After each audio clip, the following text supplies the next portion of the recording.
रामाय रामभद्राय रामचंद्राय वेधसे रघुनाथाय नाथाय सीताया पतये नमः। मनोजवं मारुततुल्यवेगं जितेन्द्रियं बुद्धिमतां वरिष्ठं वातात्मजं वानरयूथमुख्यं श्रीरामदूतं शरणं प्रपद्ये। नमस्कार मित्रों, मैं अथर्व श्रीवत्स आप सभी का अपने इस YouTube चैनल पर बहुत बहुत स्वागत करता हूं। आशा करता हूं आप सभी स्वस्थ होंगे, प्रसन्न होंगे। मित्रों, आजकल के जीवन में सभी के साथ कुछ न कुछ समस्याएं हमेशा बनी रहती हैं, परंतु कभी कभी ये समस्याएं इतनी ज़्यादा विकराल हो जाती हैं कि हमें कोई और रास्ता बिल्कुल भी नहीं दिखाई देता है। कहाँ जाएं, क्या करें, कैसे करें, कुछ समझ में नहीं आता है।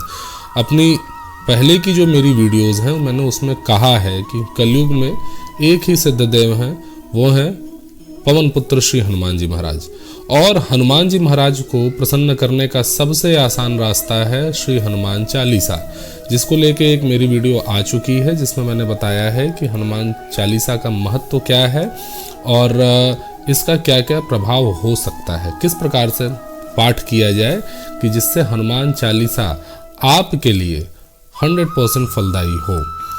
मित्रों, इस वीडियो में आज हम इस बात पे सिर्फ हमारी चर्चा होगी कि संकल्प के साथ हनुमान चालीसा का पाठ कैसे हो, जिससे हमारी समस्त समस्याएं एक झटके में समाप्त हो जाएं। इसके अलावा मैं इस वीडियो में ये भी बताऊंगा कि हनुमान चालीसा का संकल्प उठाने के बाद आपको क्या क्या विशेष सावधानियां भी रखनी है।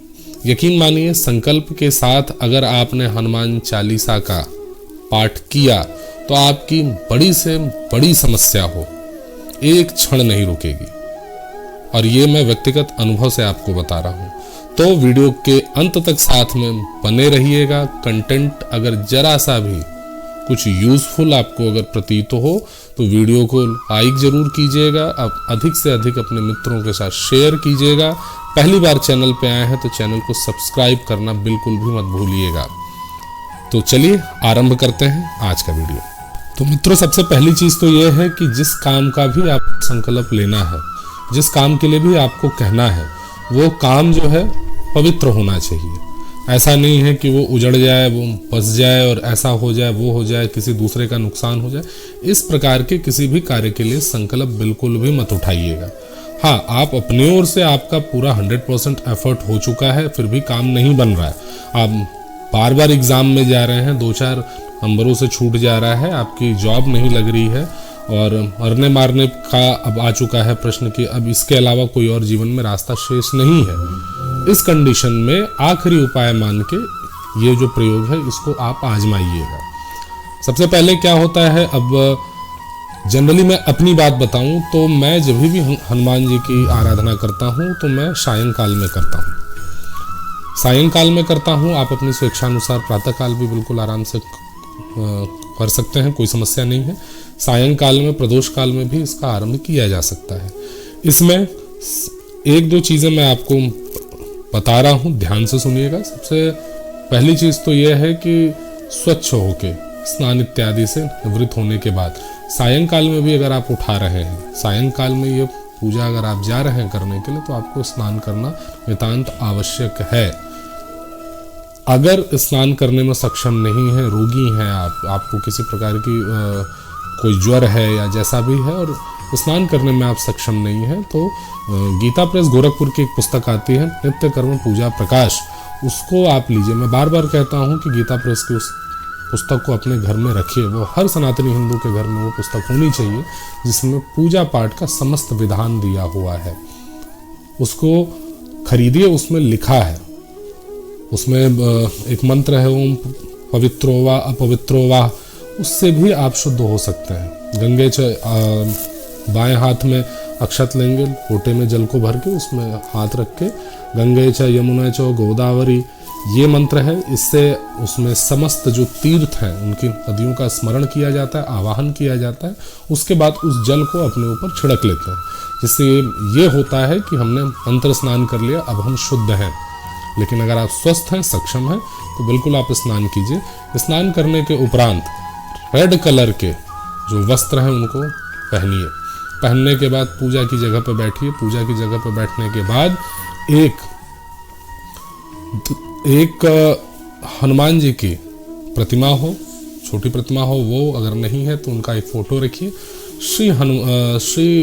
भगवान श्री रामचंद्र का फोटो वहाँ रखना अत्यंत आवश्यक है। अगर आपको हनुमान जी को प्रसन्न करना है तो उसके लिए आपको प्रभु श्री रामचंद्र जी की कृपा प्राप्त करना अत्यंत ही आवश्यक है। प्रभु श्री रामचंद्र जी की सर्वप्रथम आराधना कीजिए। मैं बार बार कहता हूँ, राम रक्षा स्तोत्र का पाठ हनुमत की साधना में हनुमान जी की पूजा से पूर्व श्री राम रक्षा स्तोत्र का पाठ करना अत्यंत आवश्यक होता है।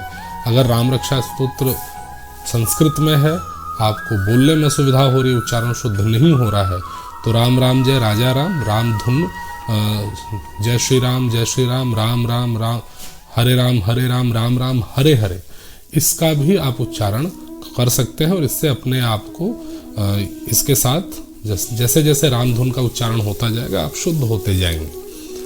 ये करने के उपरांत आप हाथ में जल लेंगे। जल लेने के बाद आपको उसमें कुछ अक्षत रखने हैं। अक्षत देखिए खंडित ना हो। उसको रखने के बाद कुछ पुष्प रख लेंगे और एक आध सिक्का वगैरह जो भी हो आप रख लें, धूर्वा रख लें। और उसके बाद श्री हनुमान जी को याद करते हुए संकल्प लीजिए। जो भी आपका कार्य है, जिस विशेष कार्य के लिए आप संकल्प पूजन कर रहे हैं, उसका स्मरण कीजिए, श्री हनुमान जी का स्मरण कीजिए। और ये संकल्प का जो है ना मंत्र, वो भी उस पुस्तक में लिखा हुआ है, नित्य कर्म पूजा प्रकाश में दिया हुआ है। उससे पूर्व आचमन किया जाता है।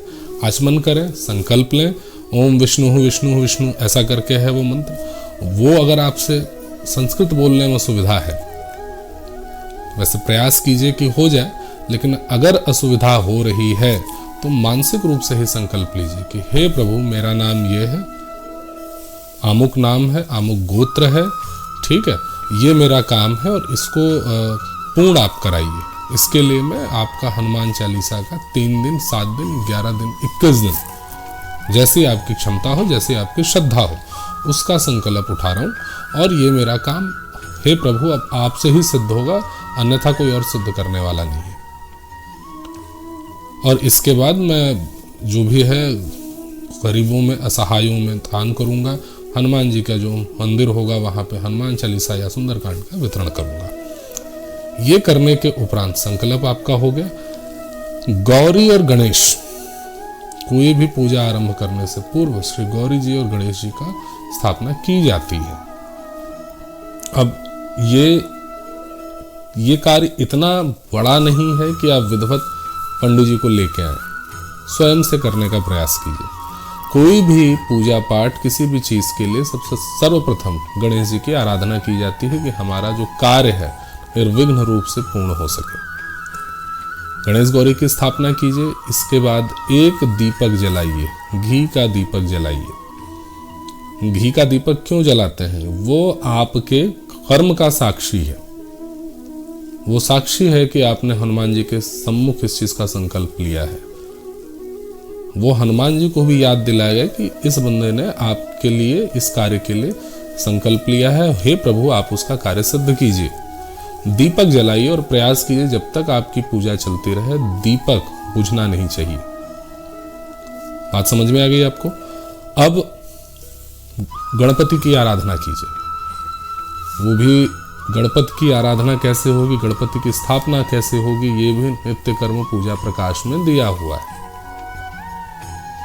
गणेश अथर्वशीर्ष का अगर आपको कुछ नहीं हो सकता तो गणेश अथर्वशीर्ष का पाठ कीजिए। गणेश जी की आराधना की ओम गजाननम भूत गणाधि सेवितम कपित्थ जम्बू फल चारु भक्षणम, इस मंत्र से उनका आवाहन कीजिए, उनको आसन दीजिए, धूर्वा चढ़ाइए, अक्षत चढ़ाइए और उनसे कहिए हे प्रभु, हमारा ये संकल्प है, हमारा कार्य सिद्ध कराइए और इसमें किसी प्रकार का कोई विघ्न नहीं आना चाहिए।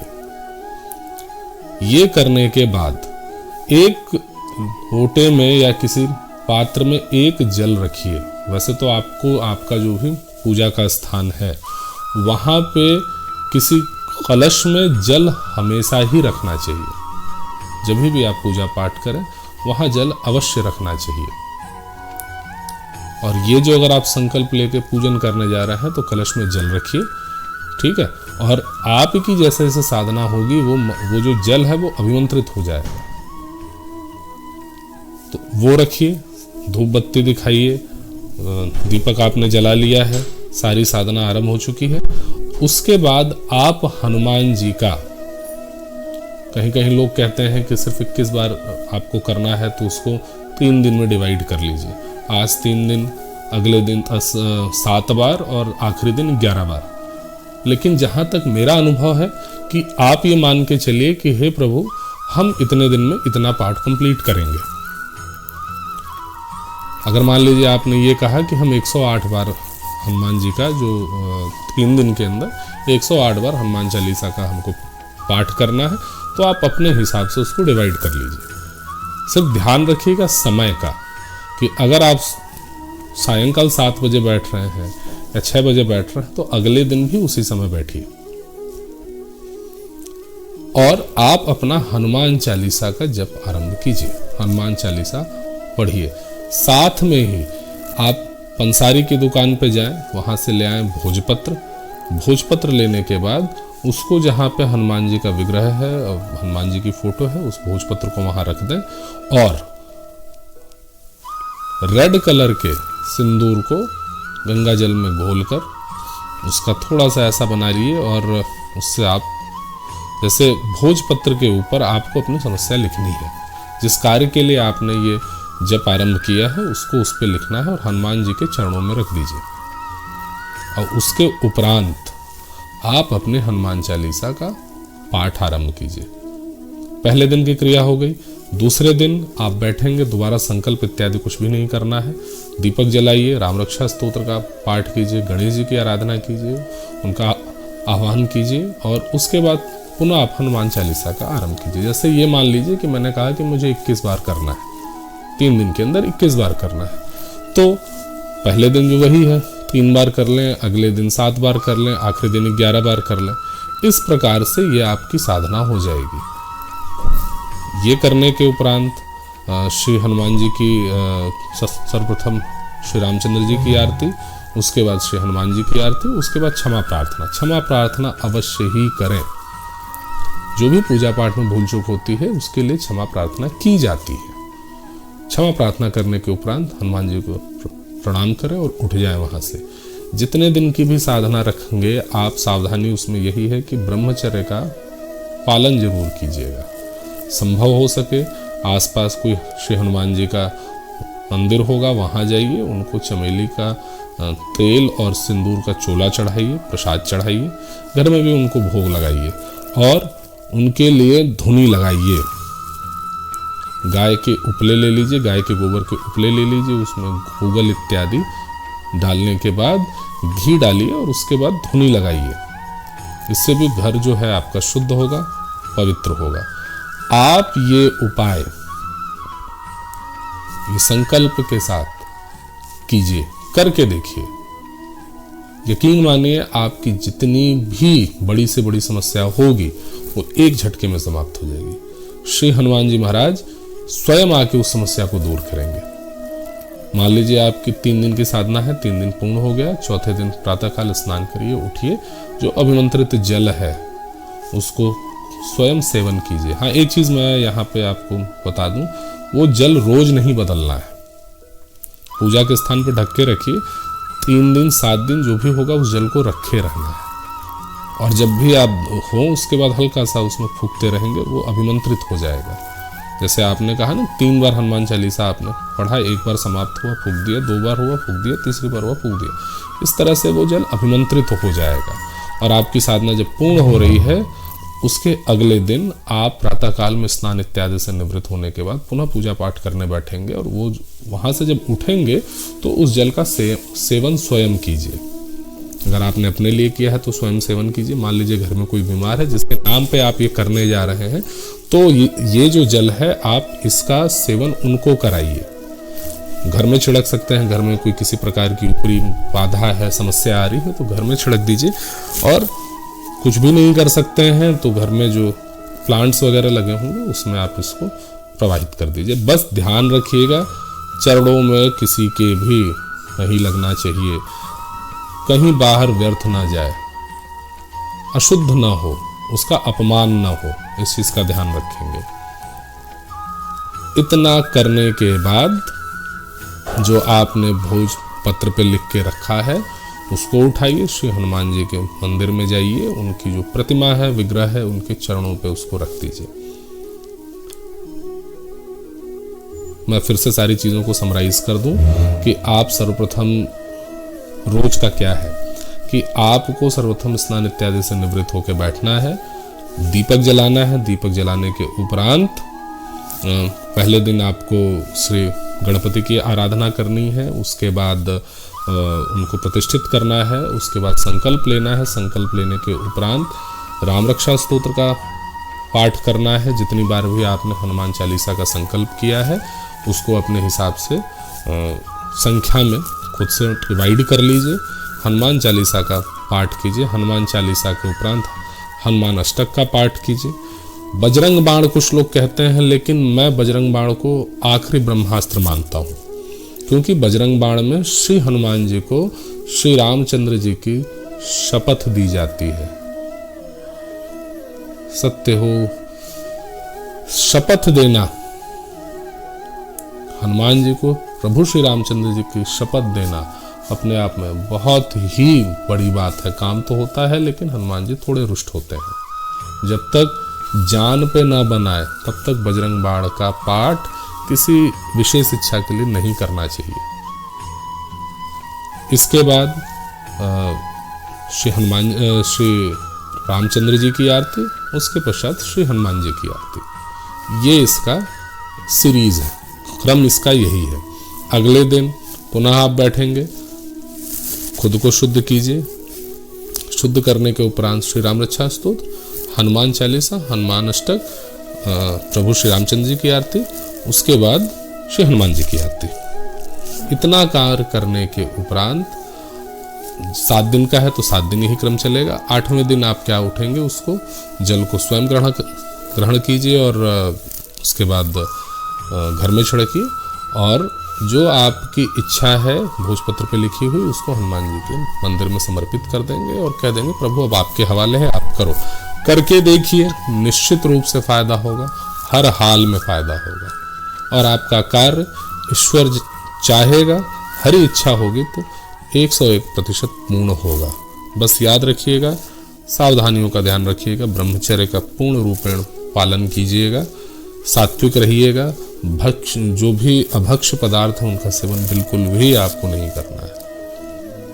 मित्रों, आशा करता हूं मेरे द्वारा दी गई जानकारी से आप अत्यंत संतुष्ट होंगे। अगर आपको ये थोड़ा सा भी यूजफुल लगा हो तो इस वीडियो को लाइक जरूर कीजिएगा, अधिक से अधिक लोगों तक शेयर कीजिए, पहुंचाइए। हो सकता है मेरी इस वीडियो से किसी एक का भी भला हो जाए। पहली बार चैनल पे आए हैं तो सब्सक्राइब जरूर कीजिए। आपका एक लाइक, शेयर और आप जब सब्सक्राइब करते हैं इससे तो हमारा बहुत ज़्यादा सहयोग होता है।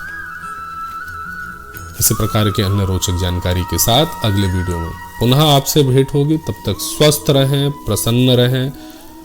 प्रभु श्री राम, प्रभु हनुमान जी आपको स्वस्थ रखें।